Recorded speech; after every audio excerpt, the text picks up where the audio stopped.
आज से लगभग 1 वर्ष पहले मैंने एक वीडियो बनाया था और उसमें मैंने आप लोगों को बताया था कि एलडीए की यानी कि लखनऊ विकास प्राधिकरण की एक नई आवासीय योजना आने वाली है सुल्तानपुर रोड पर। और यह योजना सुल्तानपुर रोड और आउटर रिंग रोड के बगल में है। और इस योजना में किन किन गांवों की जमीनों का अधिग्रहण होने वाला है और कौन कौन से गाटा संख्या हैं इन गांवों के जिनका अधिग्रहण होना है, यह जानकारी मैंने आपको उस वीडियो में दी थी। उसके बाद में उस वीडियो पर बहुत सारे कमेंट आए और लोग जानना चाहते थे कि हमारी जमीन इन गांवों में है तो हमको क्या करना चाहिए और हमारी जमीन का अधिग्रहण होगा या नहीं होगा, क्योंकि वह जो लिस्ट थी वह प्रस्तावित लिस्ट थी और उसमें कुछ गांवों के गाटा संख्या प्रस्तावित किए गए थे कि इन इन गाटा संख्या का अधिग्रहण किया जाना है या कि अधिग्रहण हो सकता है और यहाँ पर जमीन की खरीद फरोख्त आप लोग ना करें। इस तरीके की सूचना उस समय आई थी और मैंने भी आप लोगों को यही बताया था कि अगर आप इन गांवों में जमीन लेना चाहते हैं तो ये जो गाटा संख्या वीडियो में मैंने बताया है इन गाटा संख्या को छोड़कर ही आप कहीं पर जमीन लें। तो 1 साल का समय बीत गया और अभी लखनऊ विकास प्राधिकरण की तरफ से समाचार पत्रों में सूचना प्रकाशित की गई है जिसमें बताया गया है कि फाइनली कौन कौन से गांवों के गाटा संख्या कौन कौन से हैं जिनमें अधिग्रहण होना है और इनका क्या क्षेत्रफल है। तो आप लोग काफी कमेंट कर रहे थे कि कहां पर अधिग्रहण होगा या नहीं होगा, आप लोग ये अभी जानना चाहते थे कि अभी क्या चल रहा है, हमारी जो जमीन है अधिग्रहण में आ रही है या अधिग्रहण से बाहर है। तो अभी जो नई सूचना आई है उसके आधार पर यह वीडियो अपना होने वाला है और इस वीडियो में मैं आपको बताऊंगा कि कौन से गांव की जमीन ली जाएगी। यह वीडियो बहुत ही महत्वपूर्ण वीडियो है, आप लोगों को पूरा देखना चाहिए। अगर आप चैनल पर नए हैं तो चैनल को सब्सक्राइब कर लें और वीडियो को लाइक करना एकदम ना भूलें। तो इस वीडियो में मैं आपको ये जानकारी देने वाला हूं कि अभी जो नई सूचना है लखनऊ विकास प्राधिकरण की तरफ से वो क्या सूचना है और कौन कौन से गांवों में अधिग्रहण होना है और उन गांवों के कौन कौन से गाटा संख्या ऐसे हैं जिनका अधिग्रहण लखनऊ विकास प्राधिकरण करने वाला है। तो मेरा नाम है सचिन और आप देख रहे हैं मेरा YouTube channel Sachin blogs LKO। अगर आप चैनल पर नए हैं तो चैनल को सब्सक्राइब कर लें और वीडियो को लाइक करना एकदम ना भूलें। तो देर न करते हुए चलते हैं अपने टॉपिक की तरफ और आपको बताते हैं कि लखनऊ विकास प्राधिकरण की तरफ से क्या प्रकाशित कराया गया है समाचार पत्रों में, वह सूचना मैं आपको पूरा बताऊंगा। और कुछ लोग ये पूछ रहे थे कि हमने जो जमीन खरीदी है वह धारा 80 वाली है, 143 वाली है, तो उसका मुआवजा किसे मिलेगा, इसको लेकर भी इस वीडियो में अपडेट है, तो वह भी मैं आपको आगे चल करके बताऊंगा। तो वीडियो को पूरा देखें, बहुत ही इंपॉर्टेंट वीडियो है और आपको अगर आपकी वहां पर जमीन है तो आपको यह वीडियो पूरा देखना चाहिए, क्योंकि जो 143 वाली और जो धारा 80 वाली जमीनें हैं उनको लेकर के इसमें एक विशेष अपडेट है और वो भी मैं आपको बताऊंगा। तो देर न करते हुए चलिए चलते हैं अपने कंप्यूटर स्क्रीन की तरफ और आपको दिखाते हैं क्या आदेश है। तो जैसा कि देख सकते हैं यह लखनऊ विकास प्राधिकरण की तरफ से एक नोटिफिकेशन किया गया है और इसमें बताया गया है कि कौन कौन से गांवों का अधिग्रहण होना है। तो मैं शुरुआत से आपको पढ़ के दिखा दे रहा हूं। ये इमेज थोड़ा ब्लर है, हो सकता है आप लोगों को समझ में ना आए। इसमें पत्रांक संख्या दिया गया है 986A AC, पत्रांक संख्या है 986A/AC/PRA/2024, दिनांक 25/9/24 की ये सूचना है और ये सार्वजनिक सूचना के तौर पर जारी की गई है। इसमें बताया गया है सर्वसाधारण को सूचित किया जाता है कि लखनऊ विकास प्राधिकरण 181वीं बोर्ड बैठक दिनांक 5/7/2024 व 182वीं बोर्ड बैठक दिनांक 13/9/2024 को निर्णय अनुसार लखनऊ सुल्तानपुर राष्ट्रीय राजमार्ग के किनारे सुनियोजित विकास हेतु प्रस्तावित ITCT के लिए भूमि अधिग्रहण की प्रक्रिया प्रचलित है। यानी कि यहाँ पर जो सुल्तानपुर रोड है इसके किनारे ITCT LDA बनाने वाला है, जिसके अंतर्गत आपसी सहमति से भूमि क्रय लैंड पूलिंग के माध्यम से भूमि जुटाव किया जाना है। यानी कि जो वहां पर जमीन के मालिक हैं, जिन लोगों की प्रॉपर्टी हैं, जमीनें हैं, उनसे सहमति बनाते हुए जमीन को खरीदना है या लैंड पूलिंग करना है। तो लैंड पूलिंग के माध्यम से भूमि जुटाव किया जाना है। प्रस्तावित है प्रश्नगत ITCT योजना से आच्छादित ग्राम। अब यहाँ पर ये बता रहे हैं कि कौन कौन से गांवों में अधिग्रहण होना है जिनमें ITCT को बसाया जाएगा। तो सबसे पहले नाम यहाँ दिया गया है सोनई कजेहरा, दूसरा नाम है सिकंदरपुर अमोलिया, तीसरा है सिद्धपुरा, चौथा है परेहटा, पांचवा है पहाड़ नगर टिकरिया, छठवां गांव है रकीबाबाद और सातवां गांव है बक्कास और आठवां गांव है मुहारी खुर्द 9वां गांव है खुजौली और 10वां गांव है भटवारा में आने वाले खसरा संख्याओं की भूमि विवरण निम्न है। तो यहाँ पर आगे ये खसरा संख्या और उनका डिटेल दिया हुआ है कि कौन कौन से गांव में कौन कौन से खसरा नंबर हैं। तो इसमें सबसे पहले रकीबाबाद का दिया हुआ है, जिसकी लिस्ट काफ़ी लंबी है और इस वीडियो में पढ़कर के पूरी लिस्ट बताना सभी खसरा नंबर यह संभव नहीं है। तो जिस गांव की लिस्ट ज़्यादा लंबी है उस गांव का मैं स्क्रीनशॉट करके वीडियो में डाल दूंगा और जिसको मैं थोड़ा टाइम भी दूंगा ताकि आप लोग पढ़ सकें, या आपको स्क्रीनशॉट लेना हो स्क्रीनशॉट ले लें। और कोशिश करूंगा कि मैं इसका एक लिंक बना करके डिस्क्रिप्शन में डाल दूं, तो जो लोग डाउनलोड कर सकते हैं वह इसको डाउनलोड कर सकते हैं। बाकी बहुत से हमारे भाई ऐसे हैं जिनको जानकारी नहीं रहती है, तो वह इसी तरीके से देखना चाहते हैं, तो वो भी मैं वीडियो में डाल दूंगा। फिर भी अभी जो मोटा मोटी जानकारी है कौन कौन से गांव हैं वो मैंने आपको गांव बता दिए हैं, और जो गांव की लिस्ट छोटी है वो मैं थोड़ा आपको पढ़कर भी बता दे रहा हूं कि कौन कौन से घाटा संख्या है किन गांवों में। तो ये देखिए रकीबाबाद का जैसे है, तो रकीबाबाद की लिस्ट काफ़ी लंबी है, इसको मैं ऐसे ही आप लोगों के लिए डाल दूंगा।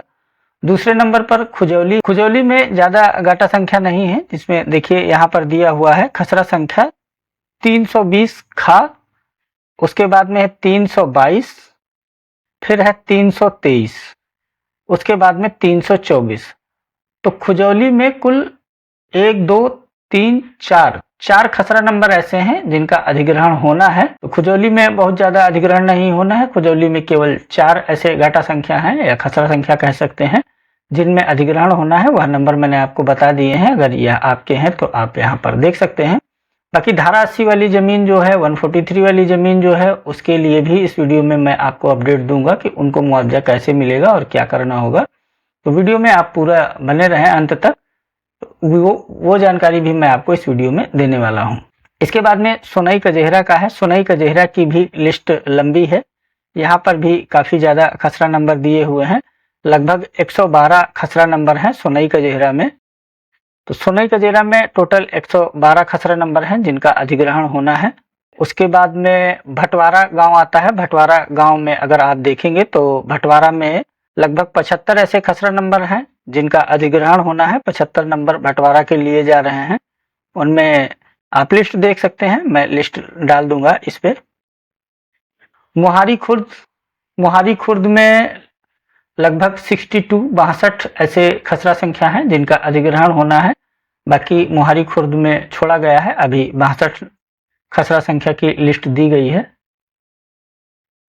सिकंदरपुर अमोलिया इसके बाद में आता है। सिकंदरपुर अमोलिया में अगर आप देखेंगे तो सिकंदरपुर अमोलिया की लिस्ट काफ़ी लंबी है और लगभग इसमें 333 खसरा नंबर हैं जिनमें अधिग्रहण होना है। टोटल अगर आप देखेंगे तो 333 खसरा संख्या इसमें है जिनमें अधिग्रहण होना है। बाकी यह लिस्ट मैं उपलब्ध करा दूंगा आप लोगों को, और अगर इस पर आप नहीं लिस्ट डाउनलोड कर पाते हैं, लिंक में कोई समस्या आती है, तो आप मुझे मेरे फेसबुक और इंस्टाग्राम पर भी फॉलो कर सकते हैं। वहां पर मैं किसी तरीके से आपको लिस्ट उपलब्ध करवा दूंगा पीडीएफ फॉर्म में, जिससे आप लोग आसानी से देख सकते हैं। इसके बाद में अपना बक्कास का आता है। तो बक्कास का अधिग्रहण, जो बक्कास की ज़मीन है, 2 जगह पर होना है, आईटी सिटी में भी होना है और वेलनेस सिटी में भी होना है।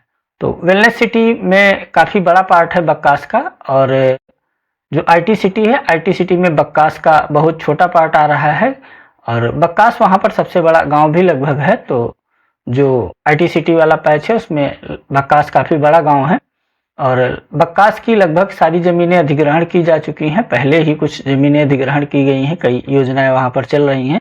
बाकी जो ज़मीनें बच रही हैं वह ज़मीनें आईटी सिटी और वेलनेस सिटी दोनों योजनाओं में अधिग्रहित हो रही हैं। कई लोगों ने मुझसे कमेंट करके भी पहले पूछा है कि बक्कास में हम ज़मीन लेना चाहते हैं, तो मैंने मना किया हुआ था। बाकी बहुत लोग ऐसे भी थे। बक्कास का आप देख सकते हैं, यह पूरा लिस्ट बक्कास का है, और बक्कास में लगभग 87 ऐसे खसरा नंबर हैं जिनका अधिग्रहण किया जाना है, यानी कि 87 खसरा नंबर ऐसे हैं जिनका बक्कास के नंबर हैं, बक्कास का अधिग्रहण किया जाना है। बाकी बक्कास का जो अधिकतर पार्ट है वह जो वेलनेस सिटी अभी आने वाली है वेलनेस सिटी के अंदर आ रहा है। वेलनेस सिटी में अधिग्रहण बक्कास का काफ़ी बड़ा पार्ट जो है उसका किया जा रहा है। और इसके बाद में अगर हम बात करें तो इसके बाद में नंबर आता है अपना पहाड़ नगर टिकरिया का। पहाड़ नगर टिकरिया की आप लिस्ट देख सकते हैं, यह पूरी पहाड़ नगर टिकरिया की लिस्ट है। और पहाड़ नगर टिकरिया की लिस्ट काफ़ी लंबी है। यहाँ पर लगभग 291 ऐसे खसरा नंबर हैं जिनका अधिग्रहण किया जाना है। टोटल 291 नंबर हैं पहाड़ नगर टिकरिया में। तो यह लिस्ट मैं आप लोगों को उपलब्ध करा दूंगा, आप लोग इसमें देख सकते हैं आप लोगों की जमीन इसमें आ रही है नहीं आ रही है। इसके बाद में जो मैंने आपको बताया ही था परहेटा है। परहेटा में लगभग आपके 435 ऐसे खसरा नंबर हैं जिनका अधिग्रहण होना है। परहेटा के बाद में अपना नंबर आएगा। परहेटा की भी लिस्ट काफ़ी लंबी है। परहेटा में आप देख सकते हैं और ये इतने नंबर परहेटा के हैं, लगभग 665 नंबर परहेटा के हैं। परहेटा के बाद में अपना सिद्धपुरा है। सिद्धपुरा की भी लिस्ट काफ़ी लंबी है, अगर आप देखना चाहें तो मैं आपको दिखाता हूँ। ये परहेटा की लिस्ट है और लगभग 775 नंबर परहेटा के हैं। तो ये टोटल इतने गांव हैं जिन गांवों का अधिग्रहण एलडीए की आईटी सिटी के लिए होना है। मैंने आपको ये सारे नंबर दिखा दिए हैं, मोटा मोटी एक बता दिया है, बाकी लिस्ट मैं आप लोगों के लिए उपलब्ध करा दूंगा। परहेटा, रकीबाबाद, पहाड़ नगर टिकरिया, काफ़ी सारे गांव हैं। ये लिस्ट काफ़ी लंबी है, यहाँ पर पढ़ करके बताना संभव नहीं है आप लोगों के लिए। इसी तरीके की लिस्ट आईटी सिटी की है, तो आईटी सिटी के बारे में अगर आप जानकारी चाहते हैं तो आईटी सिटी में भी मैं आपको वीडियो बना करके दे दूंगा आईटी सिटी के लिए। इसके साथ साथ में लखनऊ विकास प्राधिकरण की तरफ से देखिए एक ये सूचना दी गई है, इसको भी आप लोग इग्नोर ना करें, इसको भी ध्यान से देखें। इसमें लिखा हुआ है उपरोक्त विवरण उक्त भूमि के हितबद्ध व्यक्तियों की सूचनार्थ इस आशय से प्रकाशित किया जा रहा है कि उक्त भूमि में यदि किसी भी व्यक्ति का हित निहित है और उसका नाम वर्तमान राजस्व अभिलेखों में अंकित नहीं है तो वह संबंधित तहसील में अपना नाम राजस्व अभिलेखों में दर्ज कराते हुए सूचना प्रकाशन के 1 माह के अंदर सचिव संयुक्त सचिव अर्जन लखनऊ विकास प्राधिकरण के कार्यालय में प्रस्तुत कर सकता है। यानी कि अगर राजस्व अभिलेखों में आपका नाम नहीं है तो इस सूचना के प्रकाशन के 1 महीने के अंदर आप राजस्व अभिलेखों में अपना नाम दर्ज करवा लें और जो अर्जन डिपार्टमेंट है लखनऊ विकास प्राधिकरण का वहां पर अपनी सूचना उपलब्ध करवा दें, क्योंकि इन्होंने जो सूचना ली है, जो इनके पास सूचना है वह अभी करंट की है और करंट में अगर राजस्व अभिलेखों में आपका नाम नहीं है तो आपके लिए समस्या हो सकती है। जो अभी रिकॉर्ड है वही रिकॉर्ड के हिसाब से ये लोग काम कर रहे हैं, तो आपको अपना नाम राजस्व अभिलेखों में दर्ज करा लेना चाहिए। और उसके बाद में आगे कहा गया है इस संबंध में यह भी सूच्य है कि जिस भूमि के संबंध में कोई दावा प्राप्त नहीं होता है तो यह समझा जाएगा कि प्रस्तावित भूमि राजस्व अभिलेखों में दर्ज व्यक्ति के अतिरिक्त अन्य किसी व्यक्ति का हित नहीं है। आईटी सिटी योजना की परिधि में आ रहे खसरे जिनका शासन को प्रेषित उक्त सूची में अंकन नहीं है उन्हें भी भविष्य में नियम अनुसार पूरक प्रस्ताव के माध्यम से शासन को प्रेषित कर प्रकाशन किया जा सकता है। तदनुसार प्रस्तावित भूमि का राजस्व अभिलेखों में अंकित व्यक्ति से क्रय करके प्रतिफल भुगतान किया जाएगा। यानी कि जो खसरा नंबर अभी इस लिस्ट में नहीं है, मान लीजिए जो खसरा नंबर इन्होंने बताए हैं, जो खसरा नंबर लखनऊ विकास प्राधिकरण की तरफ से बताए गए हैं कि और इस सूची में है कि इनका अधिग्रहण किया जाना है, इसके अगल बगल और कोई खसरा नंबर है या अगल बगल और जरूरत पड़ती है इनको आईटी सिटी को विकसित करने में तो वह भी खसरा नंबर यह ले सकते हैं। आप यह नहीं कह सकते कि जो आपने लिस्ट जारी की थी उसमें तो हमारा नंबर नहीं था, तो अगल बगल की जो जमीनें हैं उनको भी ये ले सकते हैं और उसके लिए इनको शासन से मंजूरी लेनी होगी और शासन को वह सूचित करेंगे, अवगत कराएंगे, उसके बाद में आप लोगों की जमीन लेंगे। तो यहाँ पर और भी जमीन ली जा सकती है इन खसरा नंबरों के अलावा। और यहाँ पर जो आप लोगों का एक सवाल मन में उठ रहा होगा कि राजस्व अभिलेखों में नाम, मान लीजिए आपकी जमीन धारा 80 वाली है, 143 वाली है, खतौनी में आपका नाम नहीं है तो मुआवजा आपको नहीं मिलेगा, या आपकी जमीन वहां पर है और आपको वरासत वगैरह करानी है या किसी तरीके की कोई समस्या है, खतौनी में आपका नाम नहीं है तो क्या मुआवजा आपको नहीं मिलेगा। तो देखिए इस तरीके की कोई समस्या नहीं है, आप परेशान ना हो। जिस भी व्यक्ति ने वहां पर जमीनें खरीदी हैं या जिनकी जमीनें हैं, प्लॉट हैं और वह 143 वाली धारा 80 वाली जमीन है, तो उनका खतौनी में नाम नहीं होगा, लेकिन मुआवजा उनको दिया जाएगा। वह लोग दावा कर सकते हैं कि खतौनी में अभी इनका नाम है और इनके नाम से 143 या धारा 80 कराया गया था, उसके बाद में यह जमीन या प्रॉपर्टी हमने खरीदी है।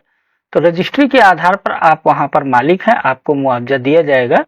कंफ्यूज एकदम ना हो, आपके पास रजिस्ट्री है, आप मालिक हैं, उस रजिस्ट्री का तहसील में पूरा रिकॉर्ड है कि आपके नाम पर वह जमीन है, आपने वह जमीन खरीदी है।